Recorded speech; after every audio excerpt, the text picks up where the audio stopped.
lo prometido es deuda. Aquí estamos en el piso de la FM 95.3 con el doctor Eduardo Luis Facio, hepatólogo, matrícula 63.149, jefe de la sección hígado, vías biliares y páncreas del Hospital Alejandro Posadas, en el marco del Día Mundial contra las Hepatitis Virales, que se celebra justamente hoy, 28 de julio.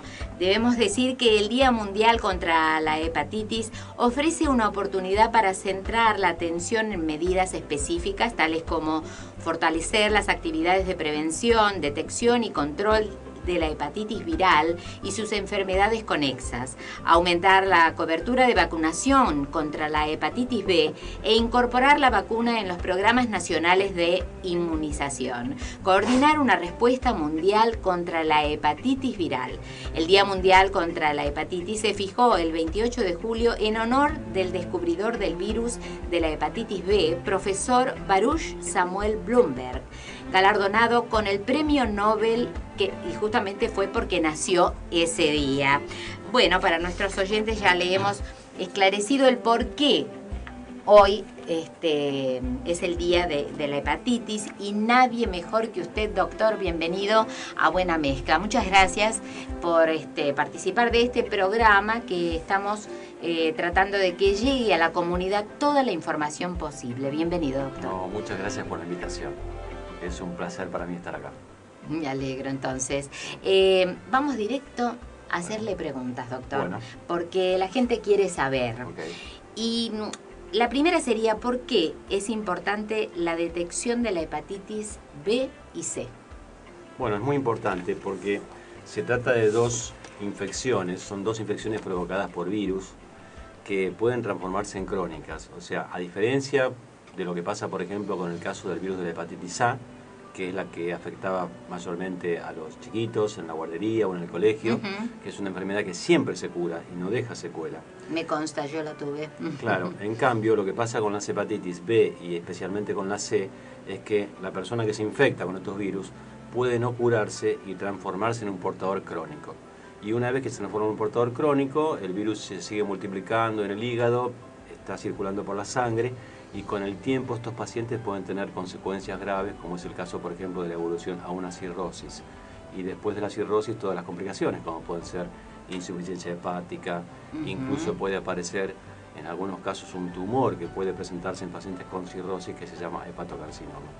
Terrible. Entonces, digámosle a la gente que sí. Entonces la cirrosis, ¿qué sería? Para que entiendan de qué hablamos cuando hablamos de cirrosis. La cirrosis sería la consecuencia máxima de estos procesos, que son procesos que crónicamente producen inflamación en el hígado. Claro. Esta inflamación se asocia a muerte de las células del hígado y esto va produciendo después lo que se llama la fibrosis, que es una especie de cicatrización que va alterando la arquitectura del tejido del órgano hígado, y con el tiempo se llega al grado máximo de la fibrosis, que es la cirrosis. En esta etapa ya hay toda una alteración de la arquitectura y esto con el tiempo va a traer una insuficiencia del hígado, que es un órgano que es vital. Y por eso es que los pacientes, cuando ya tienen una insuficiencia del hígado, o tienen que requerir un trasplante o fallecen. Sí, yo me acuerdo cuando era chiquita que tuve hepatitis A, distinto a lo que estamos explicando en este momento. Mi mamá me decía, no te muevas porque se te deshace el hígado. Bueno, no sé si era así. Son cosas no que tanto, se dicen, que ¿no? se O sea, dicen. hepatitis A es un problema que en realidad está prácticamente con una gran mejoría desde el punto de vista epidemiológico, porque en el año 2005 los bebés de 1 año reciben una dosis de vacuna en el calendario nacional. Entonces esto ha hecho que la circulación del virus prácticamente haya disminuido en forma muy, pero muy significativa. Prácticamente no se están viendo casos de hepatitis A. Gracias a esa inversión. Gracias a esa inversión, que fue Exactamente. realmente un trabajo de muchos años de la Sociedad Argentina de Pediatría y de la Asociación Argentina para el Estudio de las Enfermedades del Hígado, machacando y machacando sobre los ministerios, de salud, hasta que finalmente lograron que esto se imponga en el calendario de vacunación. Bueno, y con esto tenemos que seguir machacando, doctor, porque justamente hay mucha desinformación, la gente no sabe prácticamente nada, y la idea es que conozca un poquito más a través de lo que usted nos está contando. Por ejemplo, ¿cuáles son los modos de contagio más frecuentes? Bueno, está bien. Los modos de contagio de la hepatitis C y B son parecidos. Hay ligeras diferencias, pero son bastante parecidos. En general, las personas se contagian a partir del ingreso a su propia sangre de sangre contaminada. Claro. Esto ha pasado, por ejemplo, en el caso de la hepatitis C. La hepatitis C es un poco más frecuente porque hay una diferencia en lo que hace a la historia natural de las dos enfermedades. Lo voy a comentar ahora y después sigo con lo de los días de Claro, para transmisión. aclarar, sí. La hepatitis B, cuando un adulto inmunocompetente se infecta con este virus, en el 95% de los casos su sistema inmune resuelve el proceso y no se transforma en un paciente con hepatitis crónica. Solamente un 5% le pasa eso. Mientras que en el caso de la hepatitis C, cuando un adulto se infecta, en el 70-80% de los casos su sistema inmune no puede resolver el problema. Y entonces el paciente se transforma en un portador crónico y tiene el virus en la sangre y en el hígado constantemente produciendo una inflamación crónica. Y hasta el deterioro total, entonces, no es que el 100% de los pacientes van a ir a una cirrosis, en realidad no sabemos exactamente qué porcentaje va a ser, pero al menos un 30% de los pacientes con esa infección crónica van a llegar a la cirrosis. Y ya es mucho, un 30%. Entonces, estábamos diciendo cómo se contagian. En general los pacientes se han contagiado a partir de sangre contaminada. En el caso de la hepatitis C, hay muchos pacientes que han estado en riesgo, por ejemplo, por haber recibido transfusiones de sangre antes del año 94. Antes del año 1994, nuestros bancos de sangre no tenían la posibilidad de investigar en los donantes el análisis para el virus de la hepatitis C, simplemente porque no existía ese análisis. El virus se describió más o menos en el año 90, 91, 92, y recién en el año 94 la ley nacional en nuestro país obliga a los bancos de sangre a detectar esto a los donantes. O sea, cualquier persona que recibió una transfusión de sangre antes del año 94 estuvo en riesgo de haber contraído esta hepatitis. Otro ejemplo son todas las personas que han recibido procedimientos médicos, internaciones, acupuntura, etcétera, etcétera, en la época previa al material descartable. Es cierto, porque antes, como usted dice, en la acupuntura usaban la misma aguja. Exactamente. Y ejemplos de ese tipo hay muchísimos. Pensemos, por ejemplo, en el caso de las infecciones que recibíamos. Estamos hablando de la generación, por supuesto, que está por encima de los 50 años, más o menos. Cuando nosotros éramos chicos, las enfermeras que nos daban las inyecciones en el barrio, no existía la aguja descartable. No, servía. O sea, ellas venían con su jeringa de vidrio, con su cajita metálica y siempre con la misma aguja, ¿no es cierto? Entonces, todo esto cambió con el material descartable. Pero toda persona que estuvo en contacto con procedimientos médicos en aquella época del material no descartable es una persona que estuvo en riesgo de haber contraído la enfermedad. Por eso que nosotros estamos constantemente estimulando a que la gente se haga el análisis para ver si tiene hepatitis C o hepatitis B. Porque son enfermedades que son asintomáticas, eso es otra cosa. ¿Sí? Eso es importante Pero siguiendo con las vías de transmisión, no me quiero dispersar, ¿no es cierto? Cómo no. Seguíamos con, el hepatitis C es fundamentalmente por sangre contaminada. O sea, la sangre de un paciente que tiene el virus tiene que ingresar a la sangre de otro paciente que no lo tiene. Puede ser transfusión, puede haber sido el uso de material no descartable, puede haber sido, hay mucha gente que se ha contagiado hace muchos años usando drogas endovenosas, uso de drogas ilícitas en forma endovenosa, a lo mejor lo hicieron una sola vez en la vida, pero como entre los chicos que usaban drogas endovenosas, más o menos el 80% sabemos hoy en día que tiene hepatitis C, haber compartido una jeringa, una aguja con una sola vez en la vida ya es un riesgo de haber contraído el virus. O las personas que han usado drogas en forma inhalatoria, si han compartido un canuto, para denominarlo de alguna manera, ¿no es cierto? Sí, como lo entienda la persona común. Creo que se entiende, ¿no es cierto? Perfecto. O sea, una gotita de sangre de la otra persona que entra a mi torrente sanguíneo ya me contagia. Y bueno, después en el caso de la hepatitis B es un poco diferente porque es un virus que circula con niveles muy altos en la sangre. La carga viral de las personas que lo llevan en forma crónica es más alta que la de los pacientes con hepatitis C. Entonces es un virus más contagiable por vía sexual. Como el virus está en niveles muy altos en la sangre. Más que la hepatitis C. Más que la hepatitis C y mucho más que el HIV incluso. El virus de hepatitis B es 100 veces más transmisible que el HIV, que es algo que la gente desconoce también. Total, bueno, yo lo estoy escuchando y la verdad que es la primera vez que escucho. Entonces, por ejemplo, la persona que tiene hepatitis B, la carga viral que uno puede estudiar en un laboratorio puede ir a lo mejor hasta 100 millones de unidades, por dar un ejemplo. Y hay pacientes que tienen más de eso, se salen de las cargas. Entonces las cargas virales son muy altas. Entonces, como hay tanto virus en la sangre, también el virus se detecta en el semen y en otras secreciones. Entonces, hepatitis B es mucho más contagiable por vía sexual que las otras dos, que hepatitis C y que HIV. Entonces, nosotros vemos muchos chicos jóvenes, adolescentes o incluso adultos jóvenes que se contagian por relaciones sexuales no protegidas, sin uso de preservativo. Eso sí se sigue viendo, se ve mucho. Y la a única pesar ventaja, de las campañas, porque también sí, hubo campañas respecto del preservativo y demás, sí, sí. pero es como que no Sigue no pasando, se hace sigue caso, pasando. no hay Nosotros caso. vemos muchos casos de hepatitis B aguda. Ujú. Como estaba diciendo al principio, la ventaja de esto es que la hepatitis B no se transforma tan frecuentemente en crónica como pasa con la C. Claro. Pero es una enfermedad que se puede contagiar mucho por vía sexual.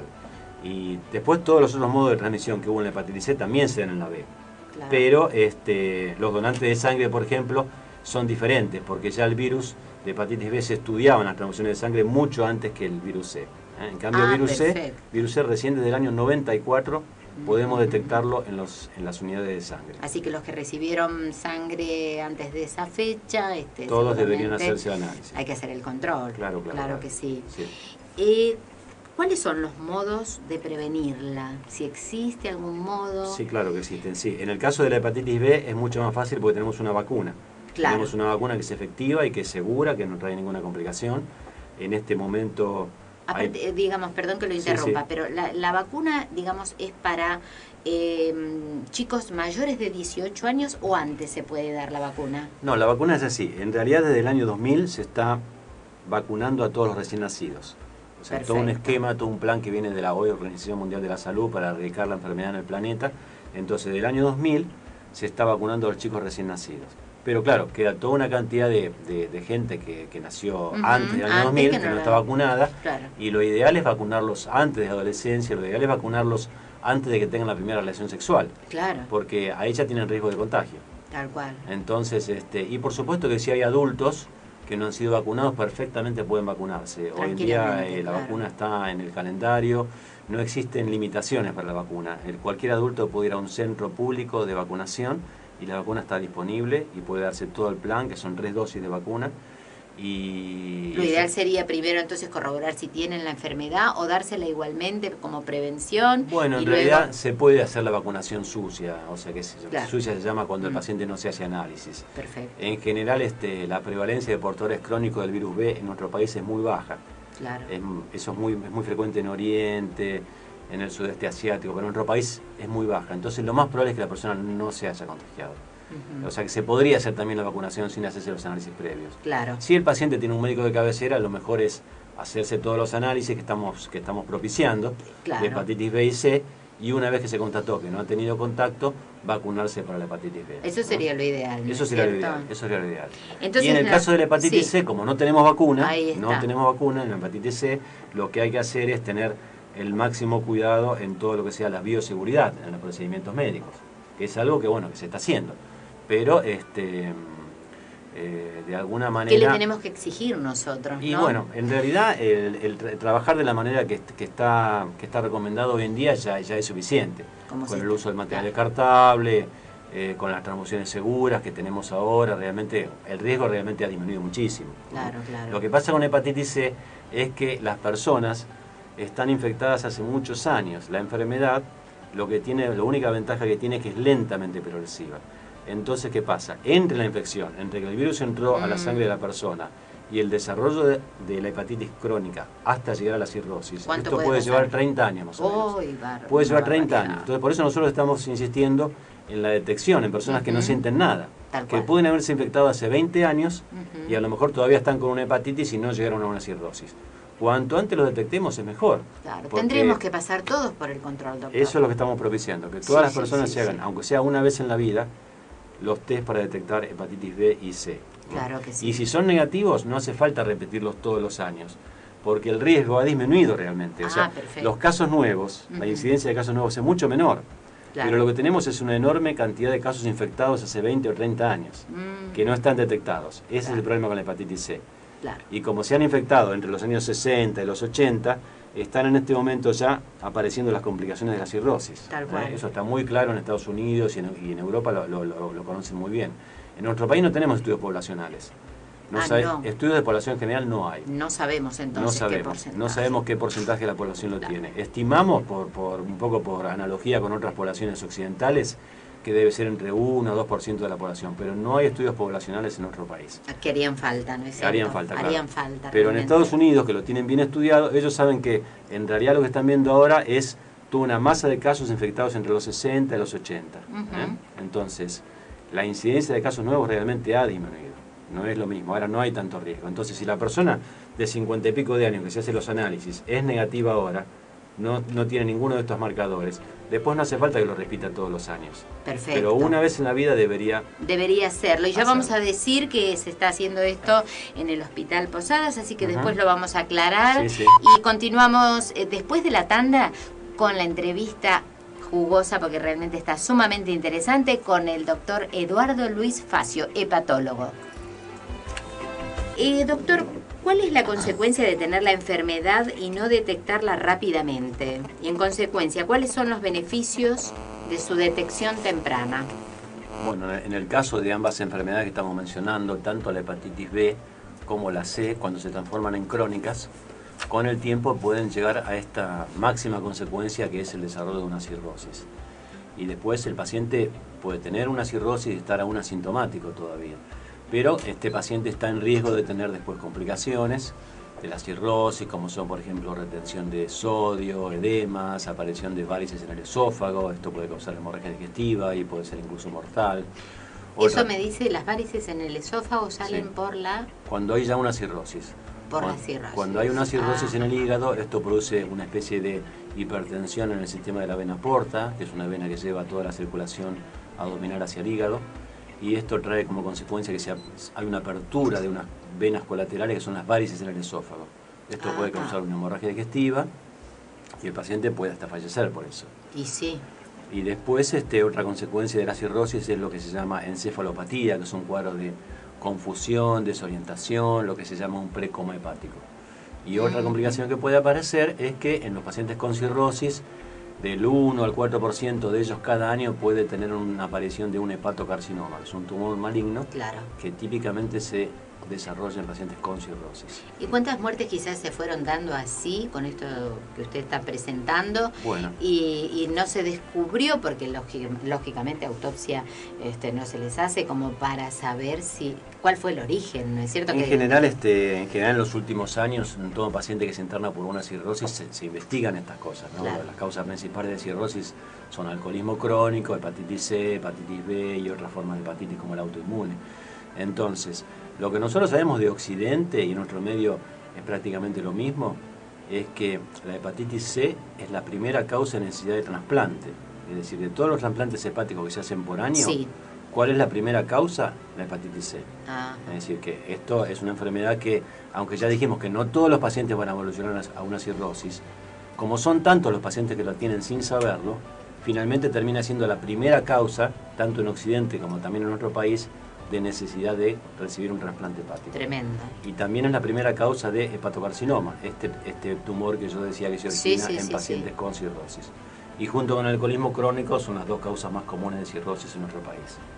Increíble y qué importante. Aquí nos escribe Olga de Ramos Mejía, dice, buenas tardes amigas de Buena Mezcla, el tema de hoy particularmente es muy importante y les agradezco que lo puedan difundir. Quiero preguntarle al doctor Facio, ¿con qué tipo de examen se puede diagnosticar la hepatitis B?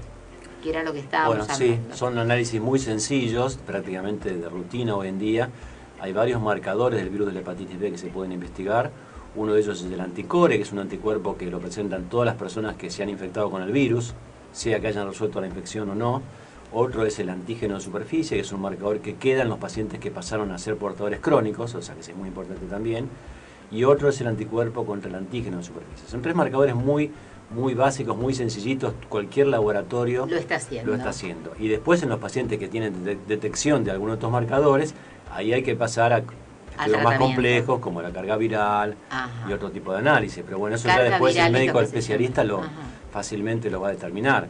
Pero los primeros análisis para hacer son muy sencillos, el médico de cabecera los puede pedir perfectamente. Claro. Lo importante es que el médico de cabecera también esté atento, doctor, porque a mí lo que me llama mucho la atención es que muchas veces encontramos médicos clínicos muy distraídos que tienen que pedir esto que es básico y no lo están haciendo. A mí eso me preocupa. Sí, digamos, es complicado para los médicos clínicos, ¿no? Si uno se pone de su lado, ellos tienen que conocer lo que cada especialista quiere pedir, ¿no es cierto? Que el urólogo quiere pedir el análisis de la próstata, el ginecólogo los estudios para el cáncer de mama, los estudios para el cáncer de colon. Son varias las cosas que ellos tienen que saber, que son todos estudios que sirven para prevenir problemas graves. Claro. Pero como se van sumando, quizás no los conocen a todos. En el Pero caso lo de las básico lo tendrían hepatitis... que en el tener caso de- como para hacer la Sí, derivación es luego al cierto. hepatólogo, Es ¿no? cierto que en el caso de las hepatitis es quizá lo que menos difundido está. Claro. Un poco por culpa quizá nuestra, de los especialistas, que en realidad somos pocos, somos una especialidad que no es tan joven, pero no somos tantos nosotros. La sociedad nuestra, Argentina, para el estudio de enfermedades del hígado, debe tener unos 400 miembros más o menos en todo el país. Ah, mire usted. Somos bastante pocos, claro. Entonces, en parte es Los culpa tenemos nuestra, que cuidar, doctor. en parte es culpa nuestra, en Claro. parte es culpa de los gobiernos que no hacen la difusión necesaria de estos temas también. Es cierto, es cierto. Ujú. La inversión también para que aquellos que están estudiando medicina se dediquen a esta especialidad tan necesaria también, ¿no es Ujú. cierto? Lo que está claro es que todos los tratamientos son costo efectivos. O sea, los tratamientos, hoy en día tenemos tratamientos que pueden curar estas enfermedades. Si hacemos el tratamiento en forma temprana, eso es mucho más barato que después tener que enfrentar los costos de una cirrosis Claro que descompensada sí. o de un trasplante. Claro que sí. ¿Mm? ¿Y qué porcentaje aproximadamente de gente posee la enfermedad y no lo sabe? No sé, estábamos hablando de Sí. porcentajes anteriormente y mucho Sí, sí. no. Eso en nuestro medio no se conoce porque no hay estudio poblacional, no sabemos cuántas personas tenemos con estas hepatitis crónicas, pero en todo el mundo se sabe que son más los que tienen la enfermedad y no lo conocen que los que son conscientes, justamente por lo silente de estas enfermedades. Claro, claro, realmente la enfermedad silenciosa. ¿Cuánto tarda la hepatitis en hacer notar los síntomas? Y los pacientes pueden a veces aparecer ya con una complicación de cirrosis, o sea, por un Directamente, ejemplo, claro. un ejemplo muy común que veíamos mucho hace muchos años, quizás lo estamos viendo un poquito menos ahora, es una mujer de aproximadamente 60 y pico de años que ingresa al hospital por una cirrosis descompensada. Uno de los ejemplos que di, por ejemplo, una hemorragia digestiva por las varices, Ajá. o retención de líquido en el abdomen, lo que se llama ascitis. Sí, Y nosotros hacemos el estudio y encontramos que tiene una hepatitis C, es decir, tiene una cirrosis por hepatitis C.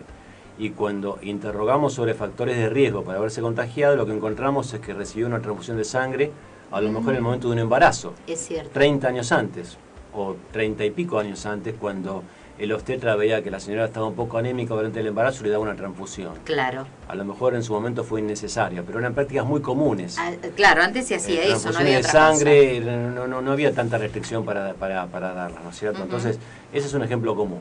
30 años entre la infección y la complicación. Y en todo ese lapso de tiempo la persona no sintió nada. cosa. Ese es el tema. Ese es el Y tema. aparece con esto. Por supuesto, lo que ha cambiado también recientemente es que los médicos clínicos están incluyendo más a los hepatogramas en los análisis de rutina. Eso es interesante. Los hepatogramas en muchos de los pacientes están alterados. Claro. Pero uno de los problemas es que a veces estas enzimas, que son las transaminasas, fluctúan. El paciente que tiene una hepatitis crónica, C o B, de repente puede tenerlas elevadas, de repente puede tenerlas normales. Entonces, un solo control de hepatograma tampoco las descarta. Entonces, lo ideal sería hacerse los marcadores, como veníamos postulando. Sí, hubo una persona que en una oportunidad también hablando me había comentado que le había dado alterado el de la hepatitis B. Ajá. Y que le dijeron que era porque tenía defensas contra la hepatitis, que porque se había dado la vacuna. ¿Esto puede ser así, doctor? Bueno, hay uno solo de los marcadores. La persona que ha recibido la vacuna tiene en la sangre uno solo de los marcadores, que es el marcador anticuerpo contra el antígeno en superficie. Claro. Ese es el único marcador que tiene. Pero es cierto, porque lo que se busca con la vacuna es eso, que el paciente tenga unos ciertos anticuerpos que si el virus ingresara a su sangre neutralizan al virus Ujú. y no dejan que termine de provocar la hepatitis. Ah, perfecto. O sea que sí, la persona que recibió la vacuna tiene un anticuerpo positivo. Claro, claro. Por eso es importante también el haber hecho bien el análisis, Sí, porque claro. si no le pueden decir otra cosa que no es lo que acaba de usted Sí, con esos explicar. 2 o 3 marcadores que yo nombré, uno puede Ujú. interpretar perfectamente si el paciente ha sido infectado o si ha sido vacunado. Ah, perfecto, perfecto. ¿Son complejos los tratamientos en caso de tener la enfermedad? O sea, ¿en qué consiste? Bueno, los tratamientos están mejorando de forma muy significativa y hoy en día tenemos toda una revolución en el campo de tratamiento de la hepatitis C, sobre todo. Que hasta hace poco, hasta el año pasado, ¿Qué nosotros se teníamos, daba? O sea, ¿con qué la combatían? teníamos que usar un tratamiento, teníamos una terapia triple hasta el año pasado que incluía el interferón, que es un tratamiento inyectable, Fuerte.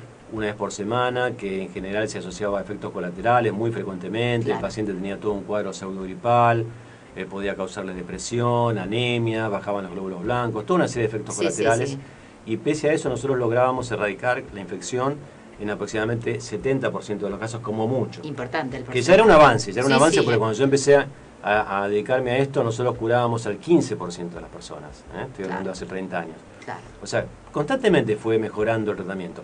Pero lo que vamos a tener ahora es revolucionario, porque vamos a tener tratamientos, ya están aprobados en Estados Unidos y en Europa, pero no todavía en nuestro país. Están en vías de aprobación. ¿Esto demorará mucho? Porque no, en los próximos meses tienen que estar todos aprobados. En los próximos pocos meses van a estar todos aprobados. Y vamos a tener tratamientos sin interferón, que era el medicamento que causaba las molestias. Claro. Combinando 2 o 3 medicamentos por vía oral, por boca, vamos a poder curar a más del 90% de los pacientes. Ay, qué importante. Aún en los casos difíciles como los que tienen cirrosis, que antes eran casos que no se curaban en ese 70% que yo dije. ¿Y se pueden llegar a curar entonces? Sí, ahora se pueden llegar a curar. Sí. Qué buena noticia. Es una infección crónica, debe ser prácticamente la única infección crónica que se puede curar completamente, la hepatitis C. En el caso de la hepatitis B es un poco diferente. Nosotros podemos, con los medicamentos que tenemos, que son muy buenos también, podemos hacer que el virus no se replique más, no se detecta más en la sangre, frena la inflamación en el hígado, pero el paciente no se cura del todo. No se cura del todo porque queda un resabio, quedan los ácidos nucleicos del virus en la célula hepática del paciente.